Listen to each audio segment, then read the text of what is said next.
बचपन से नबी करीम सल्लल्लाहु अलैहि वसल्लम की अनोखी शान। फ़िलहाल रमज़ान मुबारक दोस्त, अभी रमज़ान का मुक़द्दस महीना चल रहा है and this is the perfect time इस वीडियो को देखने के लिए। हे हाय हेलो नमस्ते जी, सत श्री अकाल, अस्सलामु अलैकुम। मैं निधि शर्मा इंडिया से, और ऐसे ईमान ताज़ा करने वाले वीडियोस देखना मुझे आपके साथ बैठ करके बेहद पसंद है। और ये कोई ताज्जुब की बात नहीं है कि नबी करीम सल्लल्लाहु अलैहि वसल्लम हुजूर साहब के नक्शे कदम पर अगर दुनिया चलने लगे ना तो वक्त बदल रहा है। इंसानियत का पैगाम एक्चुअली ना उसका परचम पूरी दुनिया में लहर जाए। मैं सच बताऊं, आज मुझे एक ऐसे वीडियो को देखने की इच्छा कर रही थी जिसके अंदर मैं हज़रत मोहम्मद सल्लल्लाहु अलैहि वसल्लम साहब की जो बचपन की हार्ट वार्मिंग स्टोरी है वो सुन पाऊँ, क्योंकि उनसे बहुत कुछ सीखने को मिलता है। आज ये जो 15 मिनट का आप वीडियो देखेंगे ना, ट्रस्ट में आपके दिन को स्पेशल तो ये बनाएगा ही, पर उसके साथ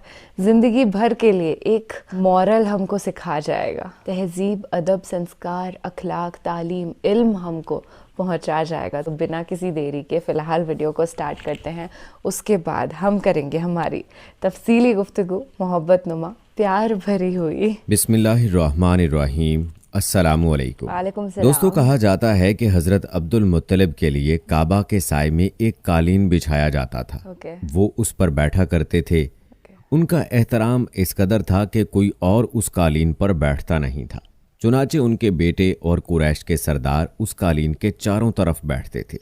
लेकिन रसूलुल्लाह सल्लल्लाहु अलैहि वसल्लम वहां तशरीफ लाते तो सीधे उस कालीन पर जा बैठते। उस वक्त आप एक तंदुरुस्त लड़के थे। आपकी उम्र 9 साल के करीब हो चली थी। आपके चचा अब्दुल मुत्तलिब के अदब की वजह से आपको उस कालीन से हटाना चाहते तो अब्दुल मुत्तलिब कहते, मेरे बेटे को छोड़ दो, अल्लाह की कसम ये बहुत शान वाला है। फिर वो आपको मोहब्बत से उस फर्श पर बैठाते, आपकी कमर पर शफकत से हाथ फेरते, आपकी बातें सुन सुनकर हद दर्जा खुश होते रहते।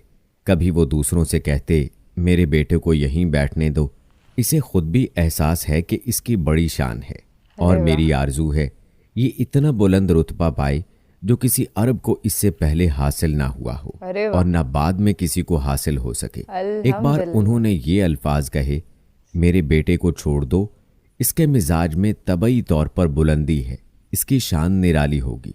प्यारे दोस्तों, आज की वीडियो में हम नबी करीम सल्लल्लाहु अलैहि वसल्लम की शान के हवाले से आपको चंद अजीब वाक़यात सुनाने वाले हैं, जिनसे वाज़े होता है कि आप सल्लल्लाहु अलैहि वसल्लम के दादा जान के दिल में आप सल्लल्लाहु अलैहि वसल्लम की किस कदर मोहब्बत थी।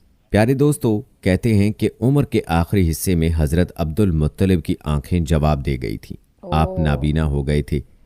ऐसी हालत में एक रोज़ वो उस कालीन पर बैठे थे कि आप सल्लल्लाहु अलैहि वसल्लम तशरीफ़ ले आए और सीधे उस कालीन पर जा पहुंचे। एक शख्स ने आपको कालीन से खींच लिया। इस पर आप रोने लगे। आपके रोने की आवाज़ सुनकर हज़रत अब्दुल मुत्तलिब बेचैन हुए और बोले, मेरा बेटा क्यों रो रहा है? आपके कालीन पर बैठना चाहता है, हमने इसे कालीन से उतार दिया है। ये सुनकर हज़रत अब्दुल मुत्तलिब ने कहा, मेरे बेटे को कालीन पर ही बैठा दो, ये अपना रुतबा पहचानता है। मेरी दुआ है कि इस रुतबे को पहुँचे जो इससे पहले किसी अरब को ना मिला हो, इसके बाद किसी को ना मिले। इसके बाद फिर किसी ने आपको कालीन पर बैठने से नहीं रोका। दोस्तों, रिवायात में आता है कि एक रोज़ बनु मदलज के कुछ लोग हज़रत अब्दुल मुत्तलिब से मिलने के लिए आए। उनके पास उस वक्त आप सल्लल्लाहु अलैहि वसल्लम भी तशरीफ़ फरमा थे। बनु मदलज के लोगों ने आपको देखा। ये लोग क़याफ़ा शनास थे, यानी आदमी का चेहरा देखकर उसके मुस्तकबिल के बारे में अंदाज़े बयान करते थे। उन्होंने हज़रत अब्दुल मुत्तलिब से कहा, इस बच्चे की हिफाजत करें, इसलिए कि मकाम इब्राहीम पर जो हज़रत इब्राहीम अलैहिस्सलाम के कदम का निशान है, इस बच्चे के पाँव का निशान बिल्कुल उस निशान से मिलता जुलता है।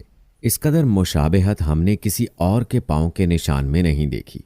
हमारा ख्याल है ये बच्चा निराली शान का मालिक होगा, इसलिए इसकी हिफाजत करें।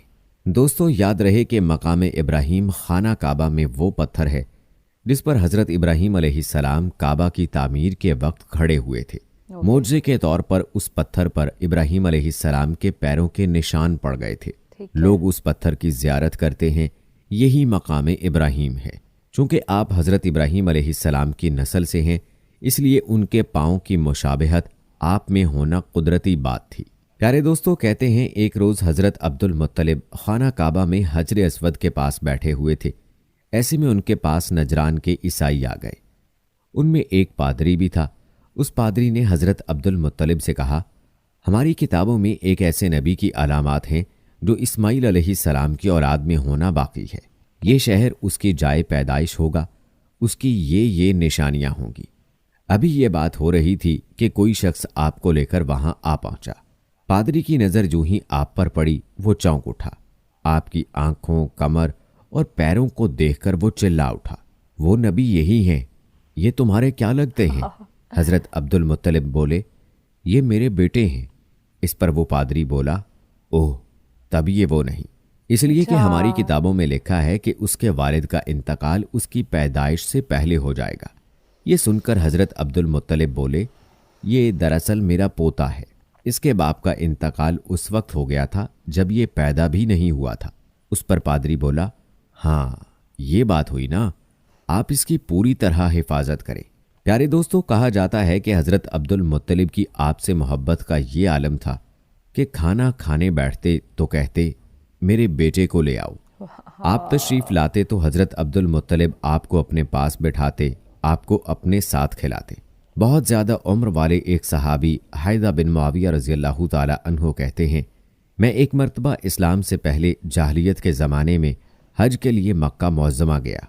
वहाँ बैतुल्लाह का तवाफ़ कर रहा था। मैंने एक ऐसे शख्स को देखा जो बहुत बूढ़ा और बहुत लंबे कद का था। वो बैतुल्लाह का तवाफ़ कर रहा था और कह रहा था, ऐ मेरे परवरदिगार, मेरी सवारी को मोहम्मद की तरफ फेर दे और उसे मेरा दस्तो बाजू बना दे। मैंने उस बूढ़े को जब ये शेर पढ़ते सुना तो लोगों से पूछा, ये कौन है? लोगों ने बताया, ये अब्दुल मुत्तलिब बिन हाशिम है। उन्होंने अपने पोते को अपने एक ऊंट की तलाश में भेजा है। वो ऊंट गुम हो गया है और वो पोता ऐसा है, जब भी किसी गुमशुदा चीज़ की तलाश में उसे भेजा जाता है तो वो चीज़ लेकर ही आता है। पोते से पहले ये अपने बेटों को इस ऊंट की तलाश में भेज चुके हैं, लेकिन वो नाकाम लौट आए हैं। अब चूंकि पोते को गए हुए देर हो गई है, इसलिए परेशान हैं और दुआ मांग रहे हैं। थोड़ी ही देर गुजरी थी कि मैंने देखा कि आप सल्लल्लाहु अलैहि वसल्लम ऊंट को लिए तशरीफ़ ला रहे हैं। हज़रत अब्दुल मुत्तलिब ने आपको देखकर कहा, मेरे बेटे, मैं तुम्हारे लिए इस कदर फ़िक्रमंद हो गया था कि शायद उसका असर कभी मेरे दिल से ना जाए। प्यारे दोस्तों, आपको बताते चलें कि हज़रत अब्दुल मुत्तलिब की बीवी का नाम रुक़ैया बिनते अबू सैफ़ी था। वो कहती हैं, कुरैश कई साल से सख्त कहत साली का शिकार थे। बारिशें बिल्कुल बंद थीं, सब लोग परेशान थे। उसी ज़माने में मैंने एक ख्वाब देखा। कोई शख्स ख्वाब में कह रहा था, ऐ कुरैश के लोगों, तुम में से एक नबी ज़ाहिर होने वाला है। उसके ज़हूर का वक्त आ गया है। उसके ज़रिए तुम्हें ज़िंदगी मिलेगी, यानी खूब बारिशें होंगी, सरसब्जी और शादाबी होगी। तुम अपने लोगों में से एक ऐसा शख्स तलाश करो जो लंबे कद का हो, गोरे रंग का हो, उसकी पलकें घनी हों, भवें और अबरू मिले हुए हों। वो शख्स अपनी तमाम औलाद के साथ निकले और तुम में से हर ख़ानदान का एक आदमी निकले। सब पाक साफ हों और खुशबू लगाएं। वो हजर अस्वद को बोसा दें, फिर सब जबले अबू कैस पर चढ़ जाएं। फिर वो शख्स जिसका होलिया बताया गया है आगे बढ़े और बारिश की दुआ मांगे, और तुम सब आमीन कहो तो बारिश हो जाएगी। सुबह हुई तो रक़ीका ने अपना ये ख्वाब कुरैश से बयान किया। उन्होंने उन निशानियों को तलाश किया तो सब की सब निशानियां उन्हें अब्दुल मुत्तलिब में मिल गईं। चुनाचे सब उनके पास जमा हुए। हर ख़ानदान से एक एक आदमी आया। उन सब ने शराइत पूरी की। उसके बाद सब अबू कैस पहाड़ पर चढ़ गए।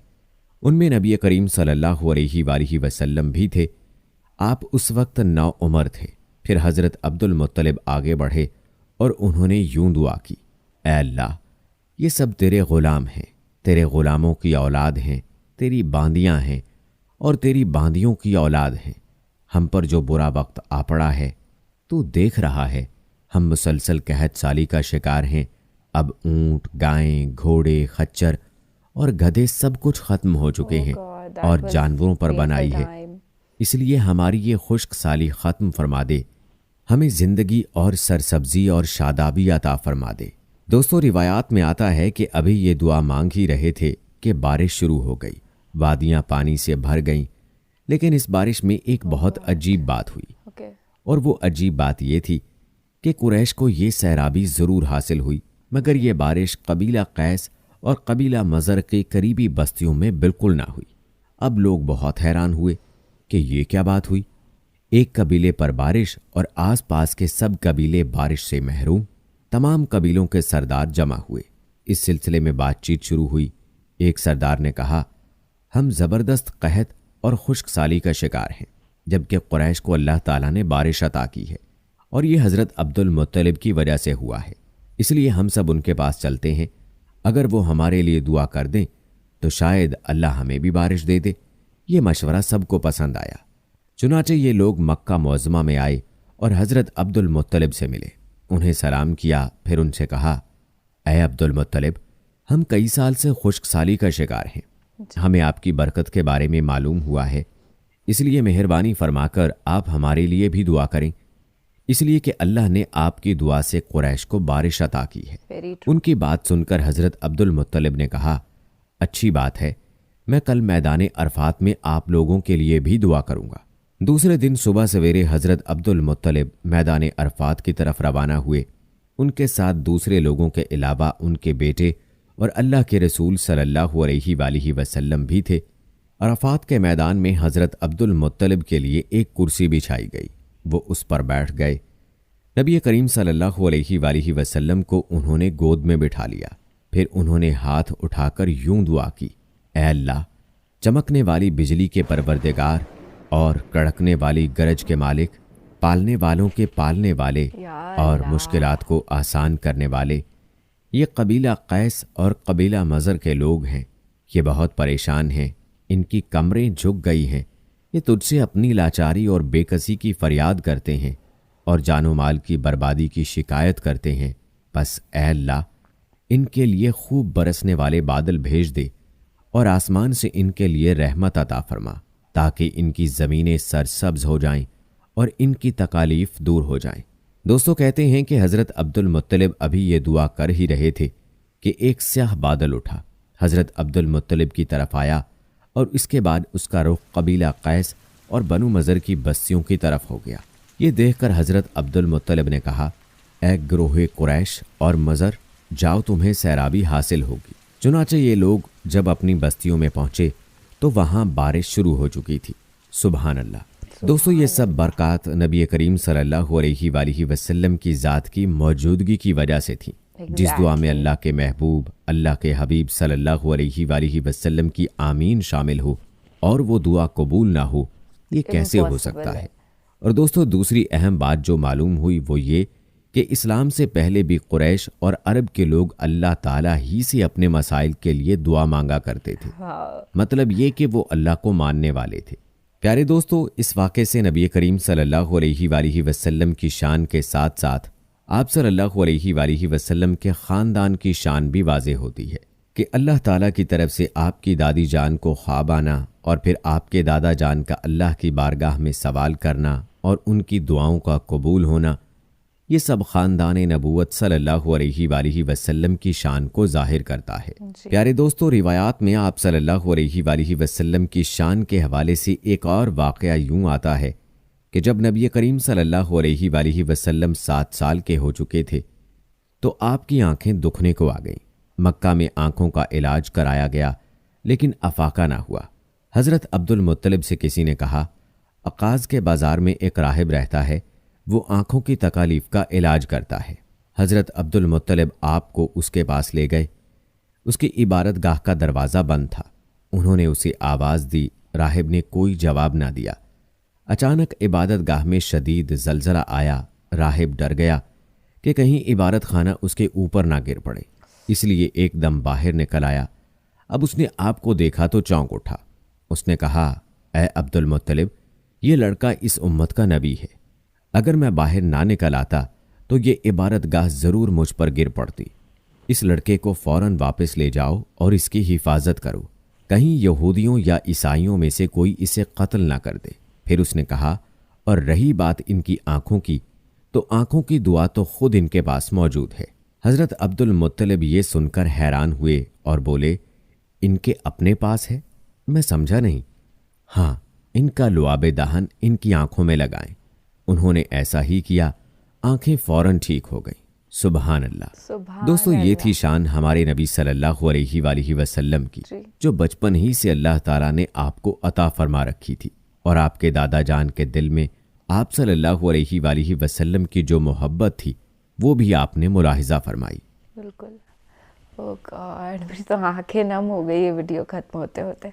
सच बता रही हूँ, in this period of like 5 to 6 months मैंने अल्लाह सुब्हान व तआला से इतना मांगा है ना, इतना मांगा है ना, क्योंकि वो ही एक अकेला मालिक को खालिक है जिससे आप कुछ मांग सकते हैं। अदरवाइज किसी और से मांगने की आपको इजाज़त नहीं है, और किसी और से मांगेंगे तो भी आपका एक नूर होता है, वो ख़त्म होता है। और जैसा कि हमने इस वीडियो में विटनेस किया कि जब भी अल्लाह से मांगा गया सच्चे दिल से, और ऑब्वियसली हज़रत मोहम्मद सल्लल्लाहु अलैहि वसल्लम जो नबी पाक आखिरी पैगंबर अल्लाह के रसूल अल्लाह, उनकी मौजूदगी में अगर कोई दुआ करी जाए तो इम्पॉसिबल है कि वो अल्लाह सुब्हान व तआला कबूल ना करे। और लाइफ एकदम ना फुलफिलिंग महसूस हो रही है इस वीडियो को देखने के बाद। मुझे पर्सनली ऐसा महसूस हो रहा है कि there is so much love, इतने प्यार से भरी हुई जिंदगी है कि वीडियो हमको कहीं ना कहीं ये मैसेज भी देता है कि सबसे इम्पोर्टेंट चीज़ है ना लाइफ में, वो फैमिली के बीच का प्यार। परिवार में प्यार होता है ना तो हर मुश्किल हो जाती है आसान, कुछ मुश्किल रहती ही नहीं। प्यार हर दिक्कत का सॉल्यूशन है। हम सब ने विटनेस किया कि कितने प्यार से भरे हुए रहते थे हमारे नबी पाक,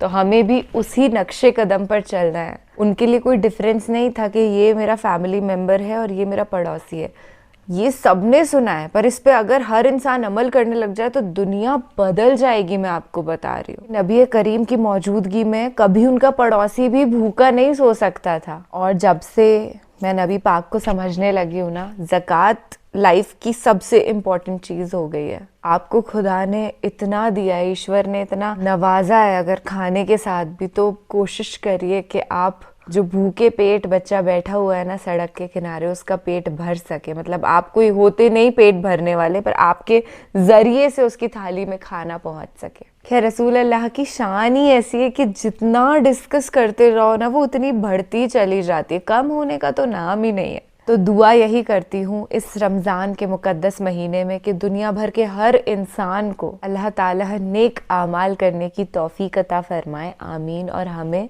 हुजूर के नक्शे कदम पर चलने की तौफीक अता फरमाए, सुम्मा आमीन। अपना और अपने सभी घर वालों का ख्याल रखिएगा दोस्त, सेहतमंद रहिएगा, सहरी इफ्तारी अच्छे से लीजिएगा। पानी को सबसे ज़्यादा इंपॉर्टेंस देनी है इस टाइम में, क्योंकि खुद रोज़े रख करके महसूस कर लिया कि that is the most important when you do it, क्योंकि नहीं तो एनर्जी पूरी ड्रेन हो जाती है। अब हमें कभी भी एक्सपीरियंस नहीं है, हमने किया हो लाइफ में, फर्स्ट टाइम ट्राई किया, अच्छा लगा। और मुझे ऐसा फील होता है कि चाहे मैंने 3 दिन के रोजे रखे, 4 दिन के रखने की ट्राई करी थी, पर वो पूरी तरीके से, मैं झूठ नहीं बोलूंगी, अकम्प्लिश हो नहीं पाया, पर उससे मेरे चेहरे पे नूर बहुत ज्यादा आ गया है। और ये अल्लाह ताला की ही देन है। So it's blissful, it's amazing. Oh God, again, Ramzan Mubarak. Take care, stay healthy, stay safe. Allah Hafiz.